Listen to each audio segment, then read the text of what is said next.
So let's go back to our example. And again, we're going to use this method right here. Now we've given it a try in the browser and it works, so let's commit it. So I'm going to go to our slideshow CSS or SAS file, and we need to apply this style in, if we go back to the browser, the lists items under the UL class slides, specifically in our slideshow. So I'll open up the editor here and we'll create a new selector and we'll prepend this as a selector and we'll select the child.slides and then the child list item. Again, it's good to use children whenever we can to be as specific as we need to be, so we don't inadvertently affect other elements. For example, one of these slides might have a list in them, and we don't want to affect those list items as well. And so again, the approach is going to be to make the position relative, set the top property to 50%, and then transform, use translate to move it over, specifically along the vertical axis, -50%.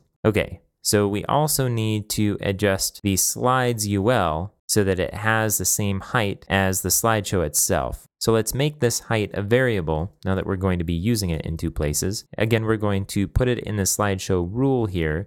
So as we define this variable within it, it will be local. So we have freedom to name it pretty much whatever we want. And we'll just copy this value and paste it in. And we'll change this value and the height to the variable. And now we need to adjust the slides unordered list. So let's adjust this selector here so the li is nested inside of these slides. And that way we can add properties directly to the slides here. And we'll set the height to height.